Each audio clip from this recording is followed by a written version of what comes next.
everyone, and welcome once again to WWE Locker Talk episode 42, Reacts to Raw. We are your 115,765th favorite wrestling podcast on the internet, and every week we come together to give you our thoughts and opinions on the number one brand in sports entertainment. And remember, if you want to join us in the conversation, find us at WWE Locker Talk on Twitter. And as it stands, we post this podcast in full to YouTube when it is ready. My name is Colton, and always I am joined by the main event Matt. Hello.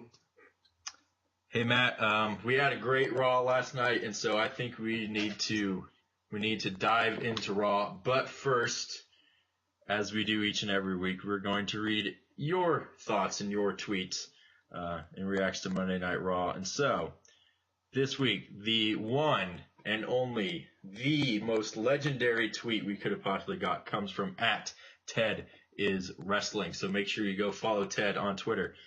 And Ted's thoughts on Raw was, shit was fun. Great tweet so far. I'm glad Team Dad broke up. Hopefully AJ has a decent run as a singles competitor now. I think we can all agree with that. So once again, that is @TedIsWrestling on Twitter. Make sure you go give Ted a follow. Really fun guy. Lots of fun listening to and reading his tweets and thoughts on WWE. So Matt, let us jump into Monday Night Raw. We are doing this special Raw React show because our good friends from across the pond, Mr. Andy and Miss Emma, are from RTM Wrestling, are not doing a Raw React show. So we decided that we would jump in and do it for them, and we're going to do it better. So we start off Raw with Shane O'Mac. Here comes the money. The crowd in Chicago was hot for Shane O'Mac, and Matt, I know you're a bit partial to those Chicago crowds. And so Shane comes out, and he does this great promo, and then gong! Oh crap! It's the Undertaker. JK, it's Vinnie Mac. And which I absolutely loved. I love Vince McMahon kind of using little mind games and tricking Shane and tricking the whole crowd into thinking the Undertaker was here. And so that was really fun. I really enjoyed their back and forth. I really enjoyed all of the speaking segments on Raw this week. Matt, what did you think about Vinny and Shane? What did you think about the Chicago crowd, your hometown peeps? What did you think about all this? Well, Vince did some amazing heel work. I didn't know he still had it in him, but the picture frame with him as a little boy, threw it down, smashed it, the gong technique, it was all really great heel work. The Chicago crowd was really hot. I liked how Vince went along with the crowd, kind of mocking him, this and that, making fun of him. And then, of course, they started in with CM Punk chants, which I'm a huge fan of because I love CM Punk, and I love his matches. And for the low price of $9.99, you can go to the collection segment of WWE Network and watch John Cena versus CM Punk at SummerSlam at a certain year. I can't think of it right now. Anyway, the Chicago crowd, it was good. They were good. I always feel like they're a top 5 crowd for the United States. I know no crowd really stacks up against European crowds because they get them so rarely that they're hyped up all the time. But it's always great to see them there. They go there at least like once a month, so, you know, the crowds there are pretty awesome. Vince did a great job. I don't know what to say about that. I loved him. This was the first time in probably weeks that I'm like, yeah, I'm happy to see Vince McMahon here. Yeah, he did really good. I like the thing that he did with talking about Shane's kids and how Vince said that after Shane loses, at least they'll have one father figure to be proud of. Really liked it, making it personal. I agree. I thought the Chicago crowd was pretty good. I disagree with the CM Punk chants. Because as you say, you love CM Punk, but here's the thing. He does not love you back. That's just the harsh truth, folks, you need to realize. I did think the crowd got a little dead at a few points. I thought they were pretty good for the most part, but there were a few spots of the night I thought, hey, maybe wake up and realize there's a match. Obviously, a few of those matches that happened weren't the niftiest matches in the world, but I thought they showed up when they needed to. Speaking of nifty matches, great segue. Neville against Kevin Owens in a non-title match for the Intercontinental title. What more is there to say about this? Two of the best workers in the WWE putting on another fantastic match. Neville did I think he did a shooting star press onto Owens on the outside. That was really cool. He did his little corkscrew moonsault thing from the second rope instead of the red arrow. Owens picks up the win, of course.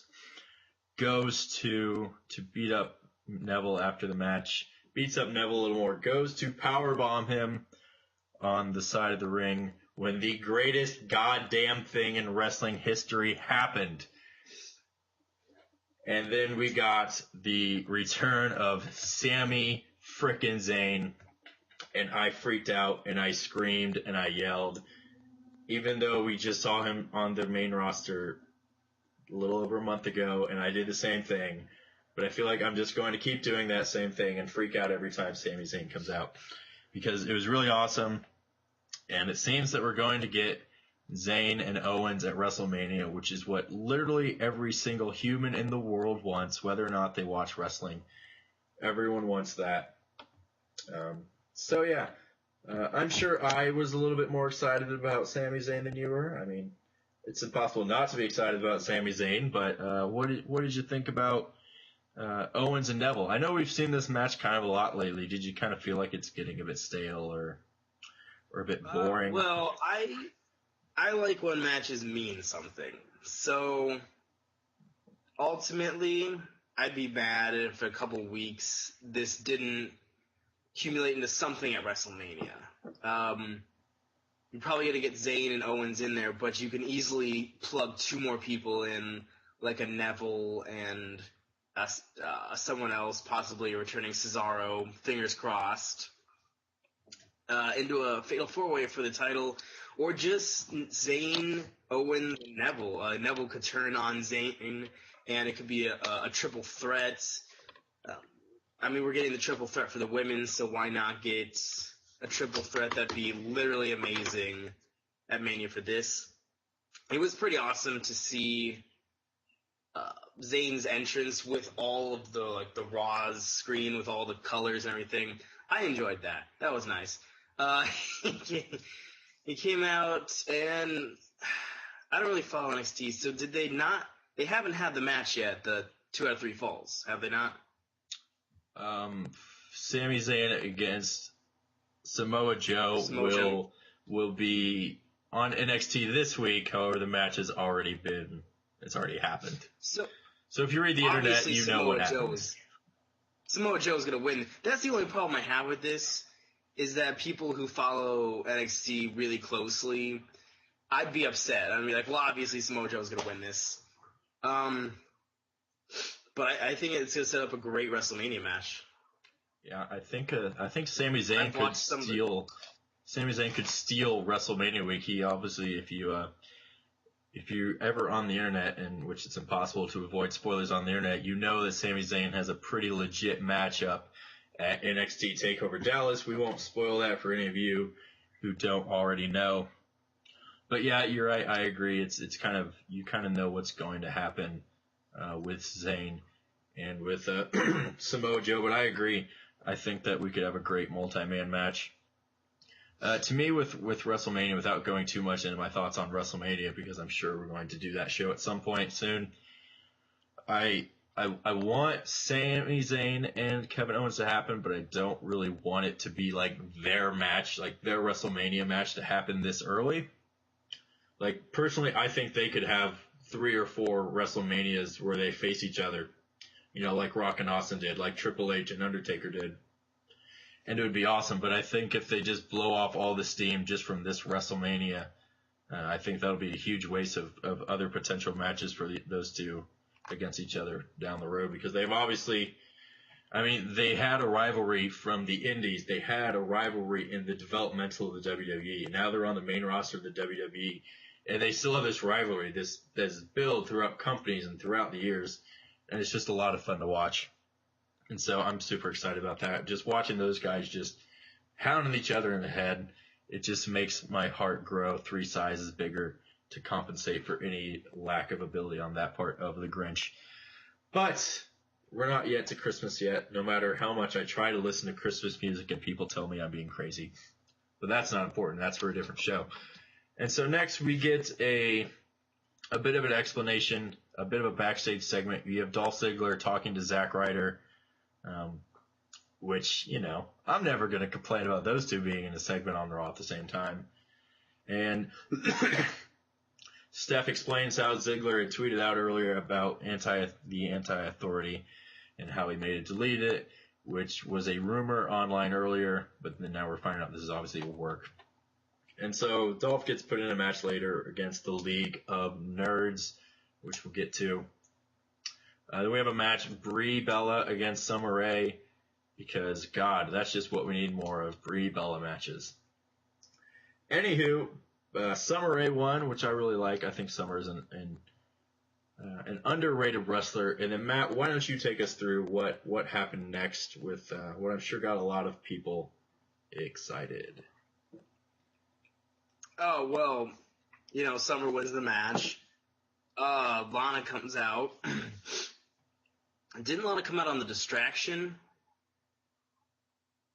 I think it was a distraction. Yes. Yes, it was a distraction. Comes out. Summer gets the win.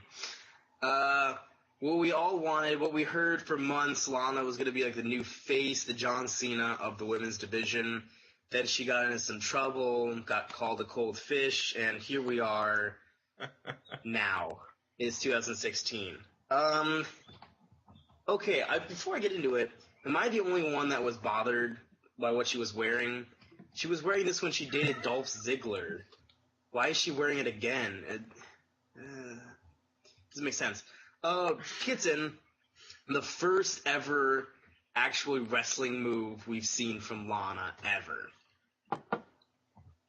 So that's kind of exciting. I know Colton has some reservations on it and everything, but, you know, I like what they're doing with the women right now with this. Because you have the top, like the upper echelon of women on the main roster with Charlotte, with Becky, with the Boss, with Naomi, and with, for some reason, Tamina.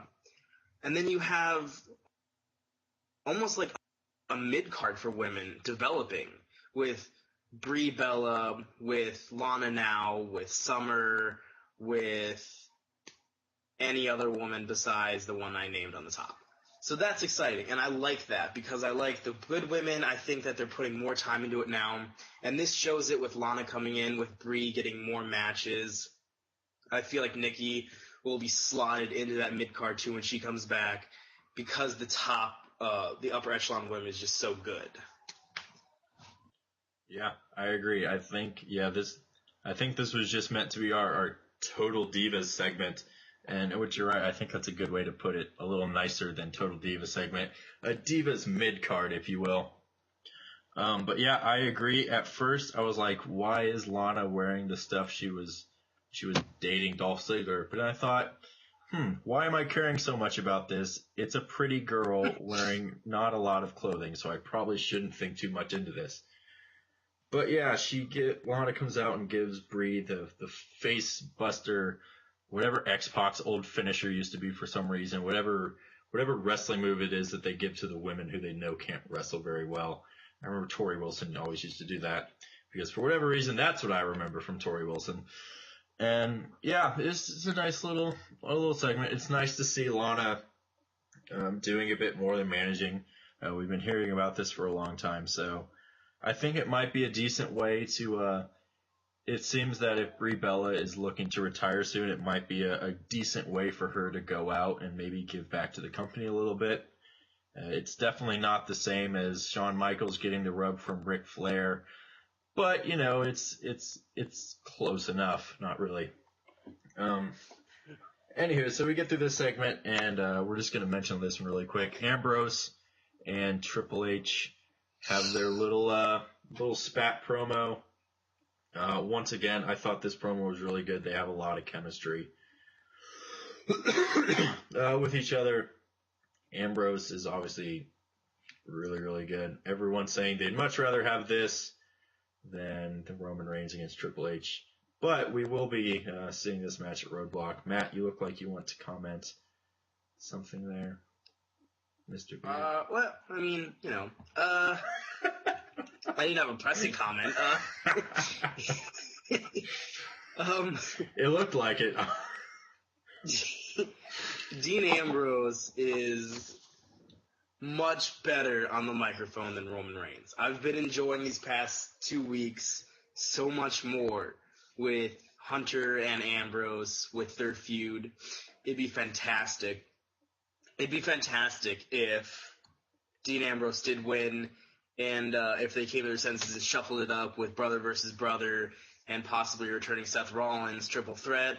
I know, I'm a dreamer. But, it would be cool for Dean Ambrose, Roman Reigns, possibly Triple H triple threat, and that would really catapult Ambrose into almost Seth Rollins' stardom because you'd keep him in the match with Lesnar. You wouldn't change that at all.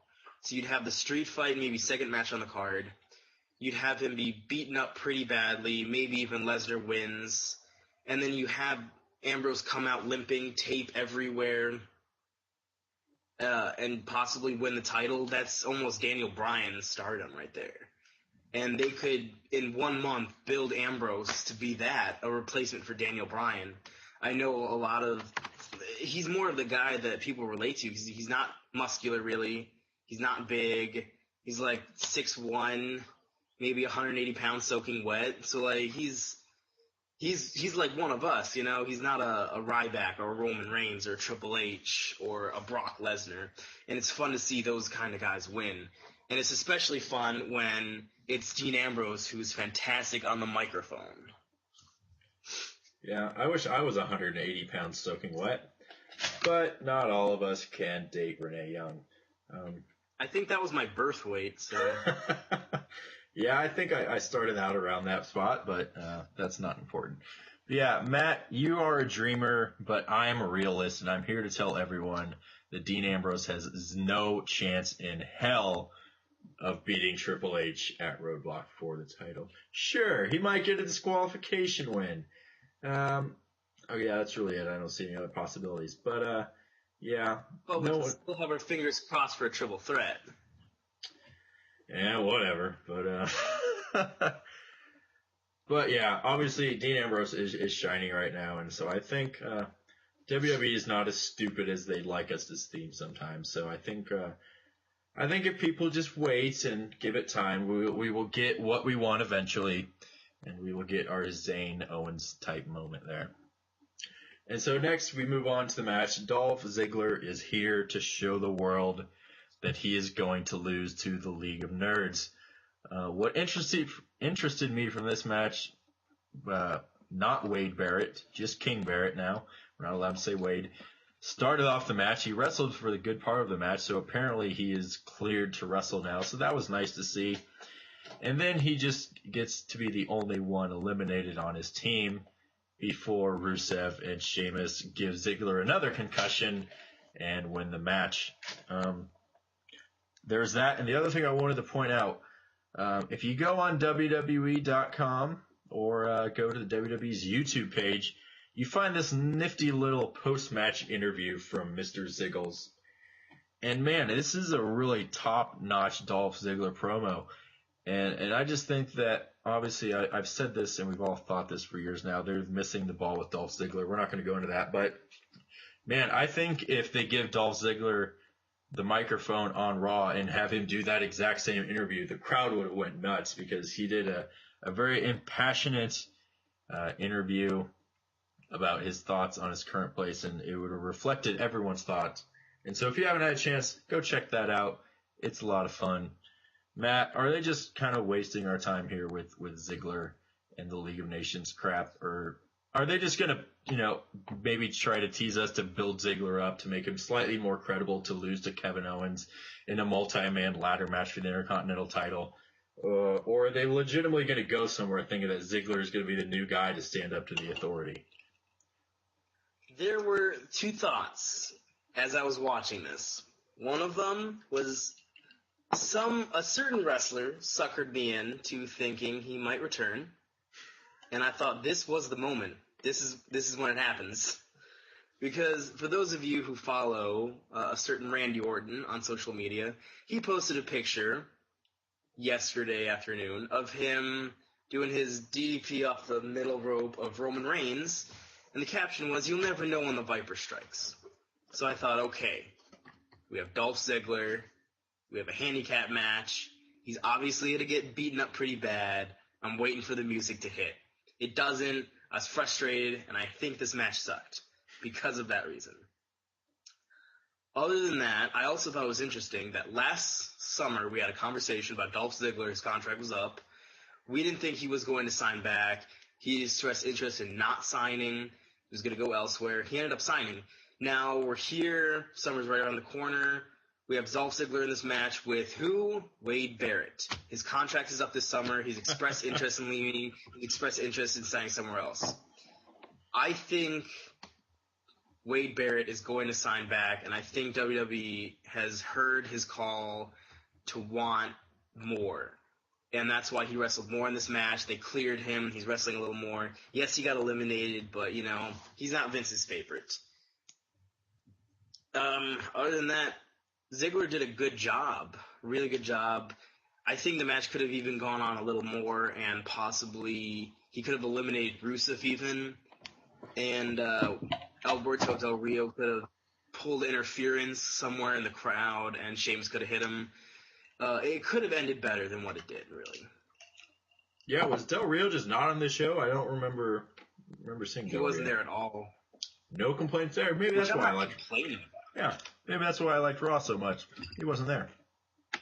I don't think. Yeah, but I think this is just a wasted storyline. Yeah. I mean, Vince doesn't know what they're doing with it, because first they were going to challenge New Day, then just that was swept under the rug, and now this is happening.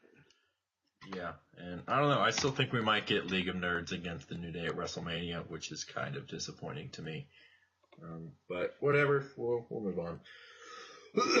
And speaking of the A-list, which we talked about a few minutes ago, and it's not really a direct segue, but the A-list divas, Sasha Banks, Becky Lynch against Naomi and Tamina. Sasha and Becky win the match, obviously, because no reason for them not to. Charlotte beats up Sasha, beats up Becky, stands tall, yada, yada, yada. Not really a whole lot happened with this. We already have got the triple threat announced for WrestleMania, so we're just going to get Sasha and Becky kind of teaming together, kind of being friends, kind of not being friends. Charlotte's, for some reason, wanting to be around her dad for extended periods of time.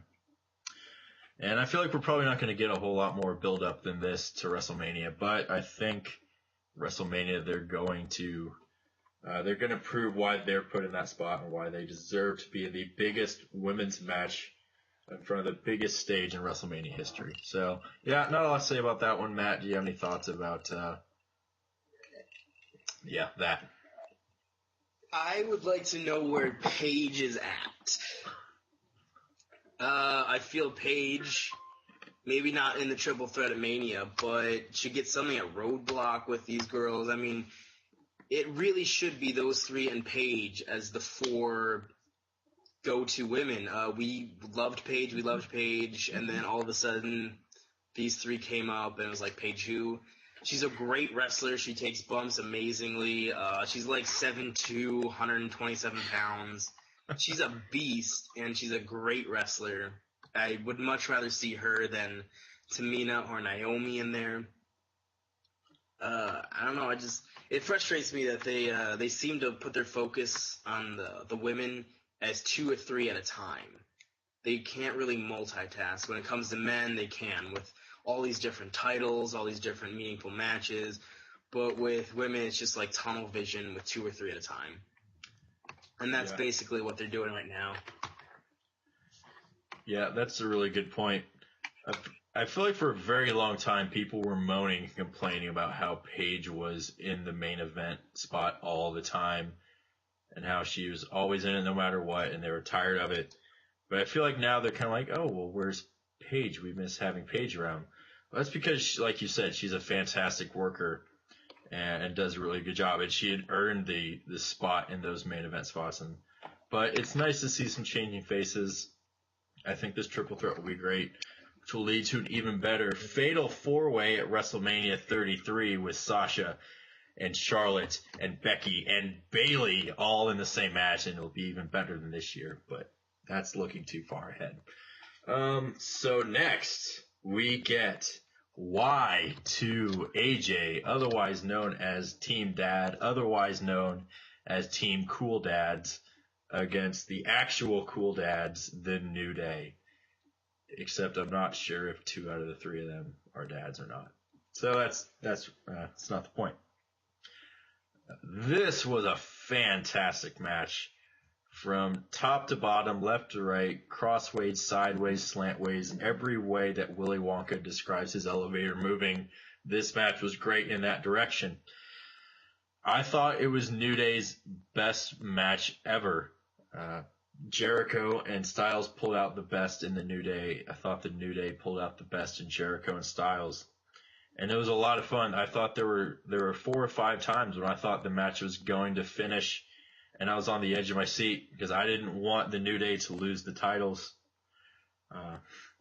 And I thought that they were actually going to in several spots. I always get this idea in my head when they talk about how long somebody has held the championship. I think, oh crap, they're going to lose the title now whenever they start talking about how long they've held it. But they finally came through in just this phenomenal match between 2 really great teams. Well, one of them is a great team. The other one is nothing now. So obviously after the match, Chris Jericho takes the pin and then gets a little upset with his partner, Mr. AJ Styles, apparently because the crowd likes AJ Styles, and we've seen Jericho come back every year for 20 years now. And so 3 code breakers to AJ Styles, which, you know, say what you want about Jericho and his ego and stuff, but I tell you, when the man turns on somebody, he goes full bore. He doesn't mess around. There's no, you know, I slap you around a few times and then we're done. No, he takes you out. And so that was really fun to see. I assume we're going to get Jericho and Styles at WrestleMania again. That'll be fun, although I do hope that is the last that we see of those 2 for a while. They could potentially be dragged on too long. And then hopefully AJ Styles moves on to bigger and better things. Matt, you're a huge AJ Styles fan. What did you think about this match and how it went down? The match was fantastic. It was really, really good. Like you said, this was probably the best match the New Day's ever been a part of. There's a few times I thought, you know, Styles has got this. He's got the pin on him. It was, however, the 2 people I didn't want really to see with the New Day. I wanted Xavier Woods, Kofi Kingston to match up with 2 high flyers, going up against 2 high flyers. But it was really good. Probably the best match of the night, to be honest with you. I know Tay Long's proud of that statement. So it was good, but the way it ended, I'm really nervous for AJ Styles because this was probably his best opportunity at holding a title for WWE. We've seen how Vince really reacts to people from TNA coming over. Xavier Woods before New Day had nothing. R-Truth was a champion over there. Over here, he's nothing. Samoa Joe's still in developmental. You know, it's just like Sting had 2 matches. It's a touchy situation. And AJ Styles, I think Vince, with AJ Styles and probably Samoa Joe too, needs to look past, okay, your legion's held this way, but you are literally one of the top 5 best indie stars possibly ever. We need to push you, even though you're 39 to 40 years old. You could probably get 2 years out of him. And I don't want to see Jericho Styles at Mania. We saw that 3 times. Did we see Cena Owens another fourth, fifth time? No, they held it to 3 times, and that was it. That's a perfect amount. You don't do it a fourth or fifth time. They could do so much more with this. They could put them in a match with Kalisto and have that match mean something for the title, or do something. And if you do have Jericho Styles, it has to be something like a TLC match or something like that where there's a stipulation, because we've seen the 3 just normal matches and it's stale. I mean, I love Styles and Jericho. I haven't been a fan of him for a couple years now, but he's stepped up his game for this. But it's over, you know? Yeah. I just even like how Jericho's mannerisms change after he turned on Styles. His face went completely blank, just completely stonewashed, just completely different than what he was before. But yeah, I agree. I can see where this could easily get really stale. But speaking of really stale, we go to a backstage segment with Ryback, because who doesn't need more Ryback? Actually, we start off with Sin Cara, which is a whole different story, talking to Kalisto, who is then talking to JoJo. And I didn't think it was possible for someone to barely be taller than JoJo, but Kalisto is just slightly taller than a JoJo. And so Ryback is talking about how Kalisto shouldn't be in a tag team, which is really weird because I completely agreed with Ryback there, which kind of scared me a bit.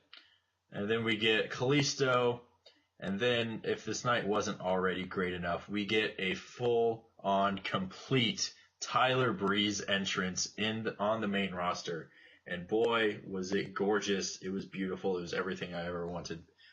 The match, however, was not. The match was over in less than 5 minutes. It was a complete waste of my time. And I'm really disappointed with the way Tyler Breeze is being treated on the main roster. But once again, that's a topic for another show. So yeah, Kalisto, Breeze, whatever. I think we should lump this one, these 2 matches together. And then the next match was Ryback, after telling Kalisto he should abandon this tag team partner. Ryback against his former tag team partner Curtis Axel, now a member of the Social Butterflies, as Ryback calls them.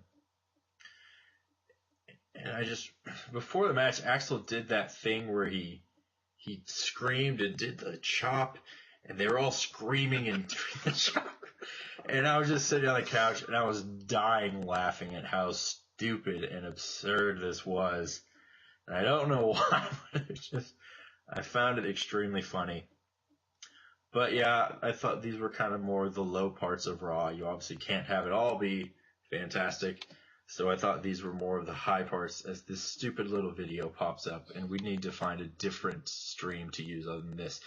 So right now I'd like to take a break. If anybody can think of a better recording stream to use other than Uvu, please let us know in the comments or tweet us at WWE Locker Talk. So, with that segue ended, Matt, what do you think about this? It seems that they're going to be building to Kalisto versus Ryback at WrestleMania, yet we might be getting a multi-man match for the Intercontinental title. Well, I would much rather see the U.S. title held in a multi-man ladder type match. So what do you think about Ryback and Kalisto? I'm extremely, extremely over Kalisto. I don't like him. I mean, it's not... I just don't like luchador-type wrestlers. If you're going to be a high flyer, I prefer like the AJ Styles, Jeff Hardy, that kind of style of high flying, or Edge, not the all you do, every offensive move has to be off the ropes. Yeah, I'm not into Kalisto. I'm not into that kind of thing. Ryback, however, I like what he's been doing lately. I've noticed he lost his pyro in this entrance. Normally he sits up there and he like swings his arm down. He lost that. So I don't know if people are losing faith in him.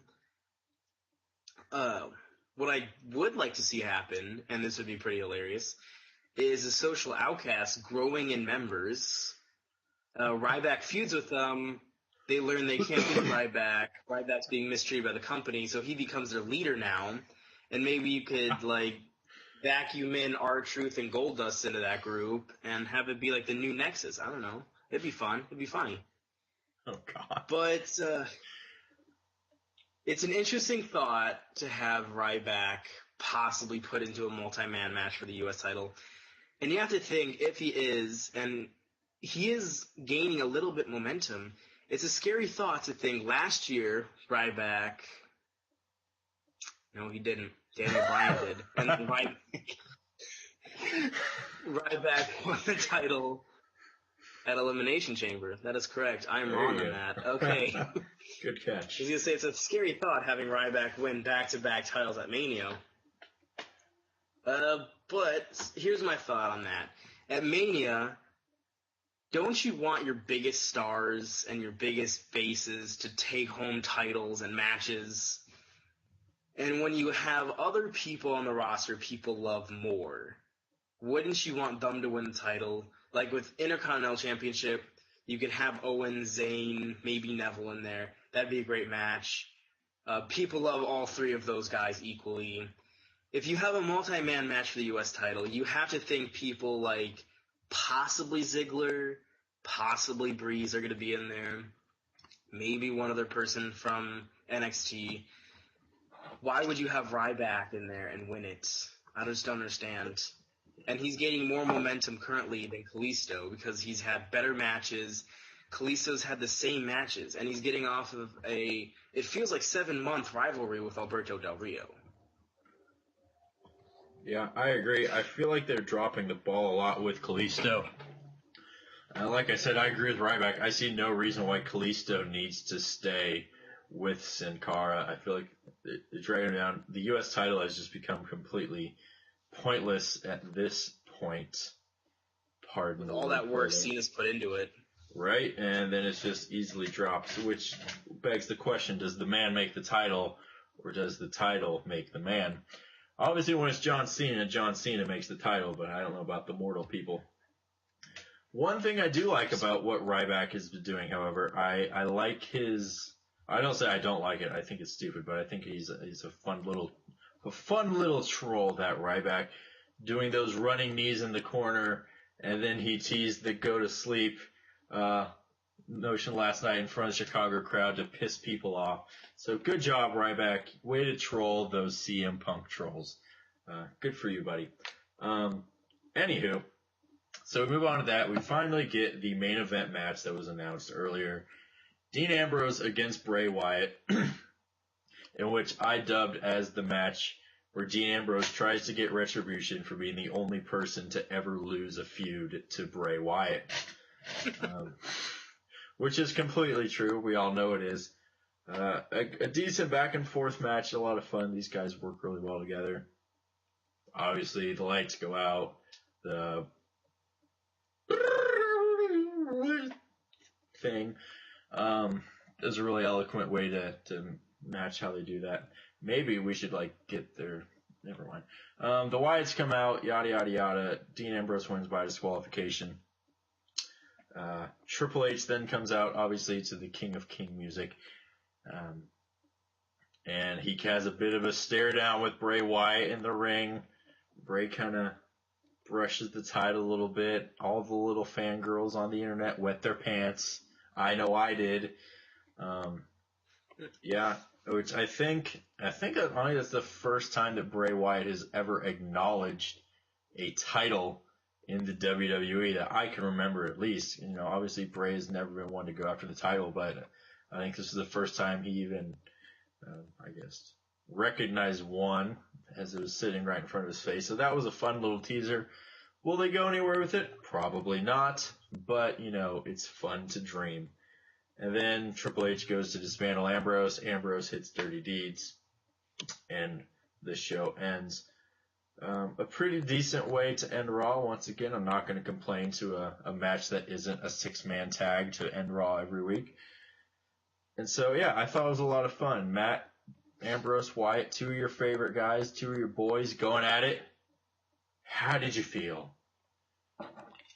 It was good. Anytime Bray Wyatt's in there, you got two of the best current workers and best, I don't know, with Bray Wyatt, it almost feels like a ballet when he's in there. He's a bigger guy, he's a huskier guy. Get it? Husky, do you remember? He's it's a ballet almost. He's just, everything is so calculated and precise. It's really fun to watch.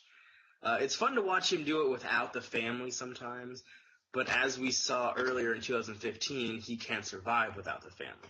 So, it was great with the title. I feel like both men are future World Heavyweight Champions. I mean, you gotta feel that way with Bray Wyatt, Dean Ambrose. Obviously, Roman Reigns is shockingly a 2-time World Heavyweight Champion right now, which is one more than Seth Rollins, which is mind-blowing. So, yeah, I mean, you're looking at the next 5 to 8 years of main events with Ambrose, Reigns, Wyatt, possibly Finn Balor, fingers crossed Cesaro. I mean, this is what's great, and this is how we should be ending Raw, with future main event stars. And then we get Triple H, but this is another story. Yeah. You know, it was great. This Raw was probably the best in a while, but I feel like they upped their game because they had to with Roadblock on Saturday. Which, it's strange that they're having it on Saturday instead of a Sunday. Yeah, should be interesting though. I'm sure we will be around to give you our thoughts on Roadblock. Maybe not. You'll have to wait and see. Maybe subscribe to the channel right down there, and then you can just keep track of us whenever we post a video, and then you can watch it. It'll be great. Is the world title match the only thing that actually means something for Roadblock? No, because here's my thought. So, obviously, the New Day has beat Y2AJ Team Cool Dad. And so, New Day does not have a match for this little glorified live show. But what is going to happen on this live show is a tag team match for the NXT tag team titles, in which Dash and Dawson will be facing off against Enzo and Big Cass. And so while this makes absolutely no sense, I fully anticipate the New Day coming out and costing Enzo and Big Cass the NXT tag team titles, and then having Enzo and Big Cass feud with the New Day for WrestleMania. I swear to God, WWE, stop throwing monkey wrenches in my plan and just go along with whatever I say. Because you know my thought is the best one there is. But I digress. Yeah, Bray Wyatt against Brock Lesnar is happening. That match, the World Heavyweight title match, those are the only 3 matches that are advertised. I'm sure obviously there'll be other things, and I think they're billing as like a 3-hour event somehow, which is really long for a live event. Obviously, I assume they won't have their full roster there since it is a tour. They tend to tour with 2 different touring brands, I guess. And so, yeah, that's it'll be fun to look forward to that. But with that said, we have a brand new segment here on WWE Locker Talk. This segment is called 2 Things. And so this segment, we will give you 2 things about a particular superstar or diva that we would like to see from them. Maybe something that we like, maybe something we don't like, something we want to see more, something we want to see less, a feud that we want them to have. It really can be anything. It's just a fun little thought I had the other night watching the WWE Network. And so my first superstar of 2 things will be the person who inspired this thought, and that is the WWE Divas Champion, Charlotte. So the first thing I want to see from Charlotte is a very simple thing, and it will make my life a lot better, and that is drop the creepy old man.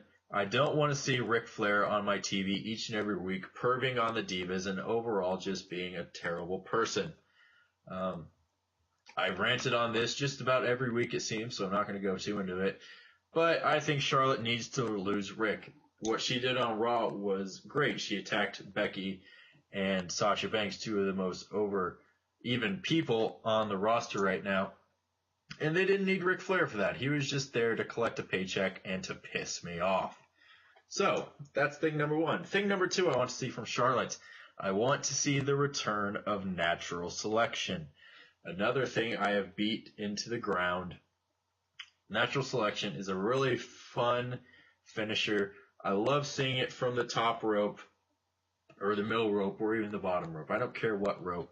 But for whatever reason, I think Charlotte's only done this move on the main roster once or twice. And I get they want to make the figure 4 the main finisher, but you got to have a way to pin people, not just use a submission. So those are my 2 things for the WWE Divas Champion Charlotte. Matt, what is your first 2 things? For my first 2 things segment, I am choosing the WWE Tag Team Champions, The New Day. Ooh. First thing I would like to see. I would like to see more Xavier Woods in matches. I feel like he's being wasted. He pairs good with Kofi Kingston, with Big E in these matches. We don't need to see Big E all the time. Big E is hysterical on his own. He could be outside dancing, jiving, gyrating, whatever he wants to do with himself outside. Now, whatever you want to do within reason. Xavier Woods is a great worker. He's just good. I want to see more of that hair in the ring. You know what I'm saying? Second thing I want to see from them is a meaningful rivalry. We've seen rivalries with the Usos, with the Dudleys, but I want a meaningful one. They haven't arguably have a meaningful one since the Primetime Players. And that was 150-something days ago now. I'd like to see a meaningful rivalry where they drop the titles. Maybe it goes back and forth. Maybe a rivalry that spans 4 months. And the titles go back and forth each pay-per-view. This would be great. I feel like the tag team division is stale because New Day is constantly just steamrolling opponents. There's no roadblocks for them. Excuse the pun.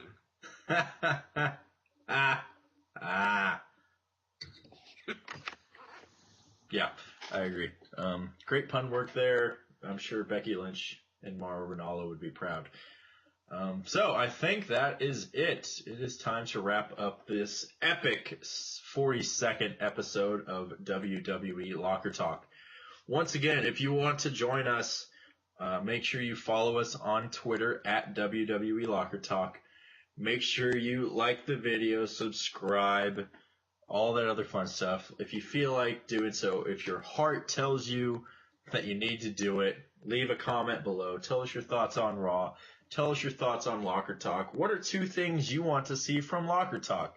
That could be a fun topic for other people to do, because honestly, it might be a little weird if we did it about ourselves. So, with that said, once again, I am Colton. That is the main event Matt. And this has been WWE Locker Talk episode 42.